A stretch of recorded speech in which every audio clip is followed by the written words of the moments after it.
Hello everybody and welcome. This is Nurse Eunice with Florida Training Academy, and in today's video we're going to be discussing the skin and skin integrity. As a caregiver, whether you are a family caregiver, CNA, PCT, or a nurse, the skin is so important because it is the body's largest organ. So if there's a burn, if there's a cut, not only would your patient be at risk of getting infections, they could also be at risk of dehydration. So you doing a thorough skin assessment and documenting your findings is so important. Whenever we are looking at different conditions that can cause the skin integrity to be decreased or to be impaired, let's talk about aging. As we age, our skin gets thinner, which makes it easier for it to bruise, also easier for it to tear. So we got to be really careful with our elderly population. We don't want to turn them too rough, and you also want to be careful with those long nails, etc., because you can cause injury while you're providing care. Medications is another concern. Some medications dry the skin. Other medications, such as steroids, actually decrease the immune system. So we're giving them topical steroids and, it's actually decreasing the inflammation, but is it causing another condition?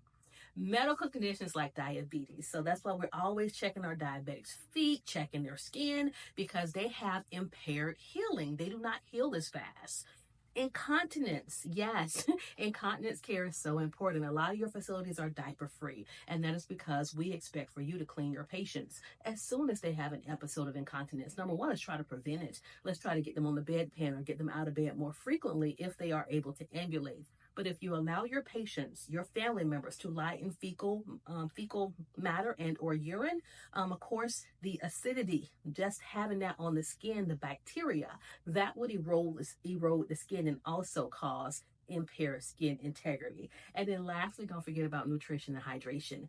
They have to have fluids. Just putting lotion on someone's dry skin isn't enough. We have to hydrate them internally. They need fluids. And if they're NPO or if they can't have anything to eat or drink by mouth, then we can start IV hydration. Nutrition is important. The body needs the vitamins and nutrients. So if your patient isn't eating protein, if they don't want to eat meat, let's try to give them some legumes, or don't forget, let your nurse be made aware so she can contact the doctor, the dietitian, so we can get a supplement ordered for that patient. So what you do is so important, and let's get this skin assessment started. I've already introduced myself to Mr. Lucas. He's given me permission. I'm going to wash my hands and glove up, and I'll be right back. So now that I've donned my gloves, which means to apply or to put on my gloves, I'm going to start my assessment. And I'm going to start from the cleanest to the dirtiest. So I'm going to start with the back of the head and also the ears, work my way to the elbows, and then I'll go to the groin area and then down to the feet. At the very end, that's when I will turn the patient based upon their tolerance.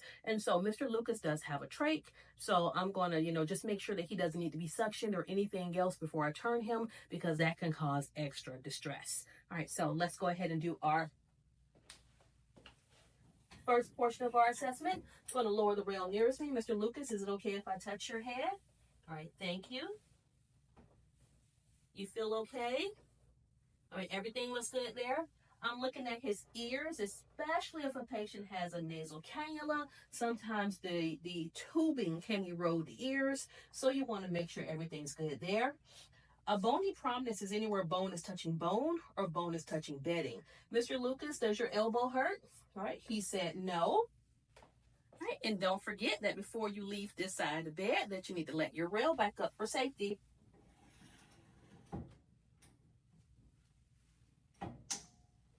And now I'll work my way around to the other side. I like to do left, right, or right, left. So I like to compare both sides. So if you wanted to do one side in its totality, you could. I just don't operate like that. So I'm going to go to the other side now. Let's raise this arm, and that elbow looks good. Any pain? Great job.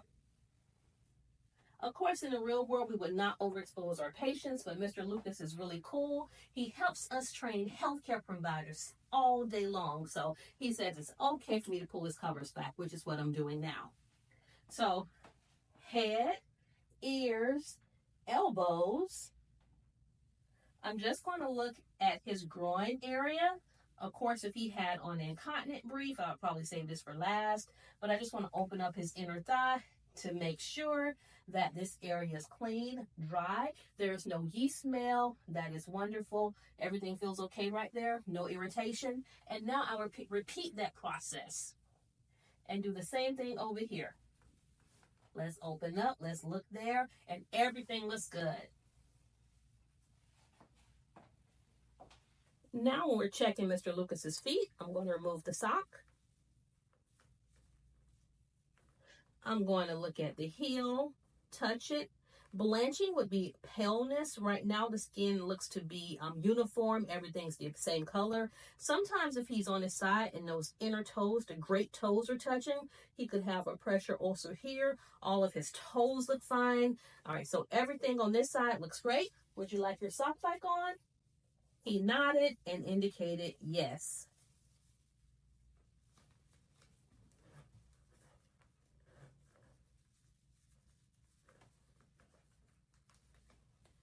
All right, let's repeat that process. Same process, opposite side. I'm going to remove this sock. And on this one, I do see a reddened area, and that is concerning. If I was a CNA, I would not be covering this back up. I would definitely be letting my nurse be made aware after I finish the rest of the assessment. So as a caregiver, you would usually do this assessment during your bath. But for my video purposes, I'm just doing it all by itself as if it's the only skill. You all, this egg crate type boot is something that your patient may have in his or her room, sometimes during the supply area. Because I have this in the room right now, I'm actually going to apply it so that the heel does not touch the bed. If you did not have this type of boot in your room already, whenever you're done with your skill, you can just simply elevate the foot onto a pillow, and I'll show you that technique also after we get through turning Mr. Lucas. All right, so I'm going to keep him uncovered for right now because it's a little bit easier to turn him without the covers. And I just need to do a quick back assessment. So I checked with Mr. Lucas and he says it's okay to lay him down for a few moments. He has a trach, but right now he is not short of breath. So I'm going to adjust the head of the bed. Right now he's in a semi-phallus position. I'm going to put him supine so that I could turn him. Again, if he was having a breathing problem, I would definitely check with my nurse first and or not lower him down at all just to check the skin.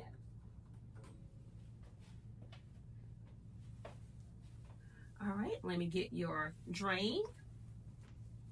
All right, he has a pad. So of course, if it was a human who could move, I would have him bend his knee, come towards me. You could use the pad to grab, but because I want you all to see his skin, I'm just going to turn him quickly, do a quick skin assessment, make sure everything looks good, and it does. When you lay him back down, make sure he's not laying on any of his clothing or the gown, because we do not lay patients on wrinkles. Now let me put his drain back where it should be. And if you notice with his drain, it's not compressed. So let me fix that now. While I am in the room, I'm going to compress it and close it back. And now we can sit you back up.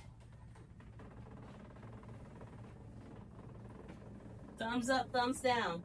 Are you feeling okay right now? Thumbs up, great. Is this position okay? You want to be up some more? There you go. So now, something else that we can do to this heel that is reddened is that we could actually remove the boot. We call this offloading. Whenever you offload the heel should be in the air. The pillow should not be touching the heel. So you can bring the pillow up more, but the purpose of offloading is to decrease the pressure off of the heel. So sometimes with the boots on, you all don't come back and do your assessments often enough. So usually with the pillow, that'll make you look at that heel more frequently so you can tell if it's getting worse. And so at the end of this video, I will have more information about the different stages of pressure sores, but that's the stage 1 because it is red but not open.